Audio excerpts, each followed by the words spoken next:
ठंडा कहला जे लइकल से हम ना बोले, लइकल से हम ना बोले। जवान का लग है भाई, अब बूढ़ऊ का कहियो ना छोड़े चाहे 10 को उड़त रह जाए। खुशी जी खुशी का करिए आगे नेहारा कहे के मतलब बबुआ ये कॉलेज तो हमरा लगे बाला, बाकी नॉलेज से धक्का धुक्की को के चलत है। और खुशी जय जय और नेहा मेरा भाई टिट्टू अपू सारे स्टूडियो वाले पटना उखड़ करके अरे संजय साहब यार कहाँ का संजय खाना बाद में खाए भाई मेरे हमारे रही रही के ये दादा हबराई है तो बुझाता, रही रही के ये दादा हबराई है तो बुझाता कि केहू के केहू से बहिला नाता। वाह वाह बड़े भैया नरेंद्र सिंह जी भाई झूला मंच पर चले आएंगे ना का बबुआ बड़ा बालो। अभी बबुआ लोग हम है कहे कि जाके गौतम बाबा इतने गौतम बाबा बड़े हो मौसा। हाँ हाँ 1 मिनट रुक जा साउंड बढ़ा दो केले बड़ो एक आता है बगल में भाई आवाज में हाथी पर नरेंद्र भैया रिव्यू हमारे बहुत बोले बोले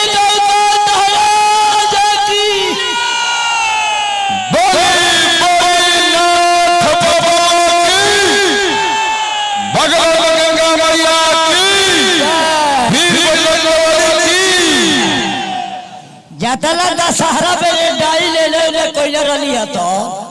आज लोग का कल्याण लई के दरिया भालियो बिलो होई जयकार के महमूली हिम्मत बाप रे बाप ना भाई तो गोली ताल के बंदूक में फराइल बा खूब खिंचाइला। आहा भगवान के नाम आला या भगवान लेके हो ई सब खिसा में कहल बा जब सुलू रे चिड़ैया तोरा बूढ़ लेके फेरबा और ऊपर टहाटो तोरा जीटो में अनहेर बा। तो बबुआ लो सही है कहे कि नया नया तो बड़ा लोगी आ पढ़ाई तो पढ़ते बड़ा लोगी, पढ़ाई में तो हरज नहीं है। बाकी ऐसा बात बा कि टहल के ऊपर एगो हम गीत गाए जतना लोग पढ़ले बड़ो कॉलेज के छोड़ दिया नॉलेज में ढुकावे के पड़ी जाए। खेसारी के बाबू का कहता है भाई यूट्यूब वाले आप लोग मौसा से कैमरामैन मौसा को फोकस करो बाबू, नहीं तो हवेली में सबका कल्याण होगा। एरे बजाहू वाला लोग बा हां मौसा ए तो हम आगे आगे देखो आज बन असगरवा भैया रजना भैया शत्रुघ्ना भैया तो एक से एकाल है कलाकार भाई लोग आइल बा। बाकी लोग सलारी सलारी बने तेज तई लोग सलारी आ यही में बुढ़वा एगो आइल बा अनारी। ई लोग के भाई कॉलेज के लिखल गीत गावेला लो हम चौरा के सीखल गीत गाइले। ई लो हीरो हो बाजार के हम हीरो होई बाधार के। वाह मौसा साहब बजाओ ताली जोरदार। अरे पैसा तो मांगत लगी तालिया में का ठंडा बरला हाथवा पे बगली में घुटा लो शाम राव समझ गया शाम राव कम से कम बजाओ लोगी शाम राव दोनों माइक के तो ये बेरा के कलाकार भाई कुली लिखल गीत गावेला लो हम तो पढ़बे ना कोई नहीं तो हम को चीज लिख के गाई। बाकी कॉलेज छोड़ लो से चली ले आ यही से अरे तली हंसा खुशा दिले जितना बीमारी जरा हो भाग जाए। हंसल ऐसा चीज हो कि दुख बीमारी सब भाग जाए खुश रहे हमार बाबू कहा जा। अरे तो कहा से ढोलक मजीरा हर दुनिया बजौली ना हम मजीरा आ तो बहुत चौड़ा में गाड़ी जोगीरा। लाठी लेने गधा पर आ गीत सीख ले बड़ी बाधा पर। वाह जी वाह तो चली भूल चूक हो जाओ तो वो लोग नाराज होते हाय बबुआ लोग के ऊपर हम चली कुछ गावत चली आए बबुआ लोग के समझे के पड़ी केले केले मजीरा बजाता हो आए असर में दे दी मौसा चाम का ढेर लोग आए सबसे स्वागत हुआ हाथ से हो जाओ हम लोग नागेंद्र भैया मुस्तफा खान साहब से मिलाइबा देखा बाबू भाई हमारा बेटा बेटी के पैदा कइले बा त ये होगा जे हमार बबुआ जब ऐसा पढ़ी कि डॉक्टर हो जाई केहू कहे दरोगा हो जाई केहू कहे पुलिस हो जाई तो बड़ी बड़ी अरमान से माई बाबू कर्जा काहे के भी होई तो मैं कहे डोला लइकवा के कापी नहीं है बाकी लइकवा का करते रहो एकरी के बारे में हमरा कुछ कहे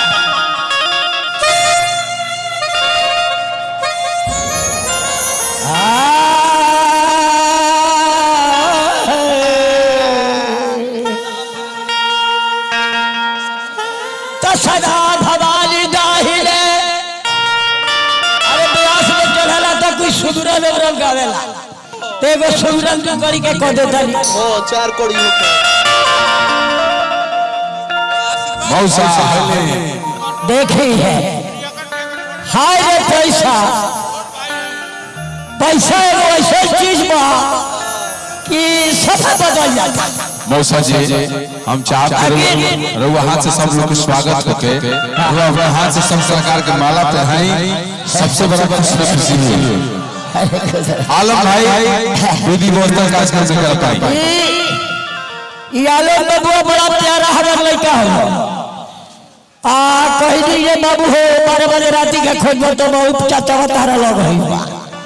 कहले जे चले के बाद चले तो सुनी लो सदा भवाली दाहिले किशन मुख रही गणेश आ 5 देव मिली रक्षा कीरा तो बढ़वा विष्णु महेश और एक्स्ट्रा लोग मन से उतर जाए जब लोग बैठे हैं खड़े हैं सब लोग पीछे सम्मानित करा दिया मंच पर भीड़ हो गई बा तली फूल और पहिर लिहल जाओ तब एगो सुना देते हम सर्दी आ गई हां स्वामी जी असर चाचा के हाथ से सबके सम्मान करा हां सभी कलाकार का थोड़ा आप लोग पीछे हो जाइए प्लीज जितने लोग हैं थोड़ा पीछे हो जाइए आप लोग पीछे होइए मिड खोला पीछे होइए सब लोग हो जाइए प्लीज थोड़ा सा लोग पीछे जाए भाई बादल बवाली जी चंदन शर्मा जी विक्की बबुआ जी पीछे हो गया है खुशी सर्कल जी आप लोग आगे चले संजय भैया बहुत सुंदर ऐसे ऐसे सामने आते रहिए आप लोग पीछे जाए बुलाइए बादल भैया बुलाइए नरेंद्र भैया हमारे बीच में है मंगलू चाचा है मंगलू मौसा है स्वागत करेंगे खुशी सर्कल जी है आप लोग थोड़ा सा पीछे जाइए लिया चाचा जी हैं आप लोग थोड़ा सा पीछे जाइए आप लोग पीछे हटिए स्वागत समारोह बादल वाली भाई आप चलाएंगे विक्की बबुआ चलाएंगे खुशी सर्कल जी नेहा राज जी आप लोग आगे चलाएं और सम्मान वर्धन का खास पूर्ण विराम कर जाए शशिलाल यादव भाई आप भी मंच पे चलाएं शशिलाल यादव आप चलाएं मंच पे लव यू मेरे भाई सभी डायरेक्टर प्रोड्यूसर सभी लोग आए सबका स्वागत है निशु भाई पृथ्वीराज सब लोग चले आए अरविंद भैया अरविंद अनंत सभी लोग चले आए बहुत बहुत शुक्रिया बा ये आज शादी समारोह के उपअवसर पर आलमराज के ई भगिना के शादी में खेसारी लाल के बाबूजी आइल बनी आयो हो भगवा ए धरती के ए नाथ बाबा के कि ऐसा कलाकार के माता पिता भी यहाँ उपस्थित बनी बर वधू के आशीर्वाद दुआ देवे के चाहिए तो हम चाहब कि ये है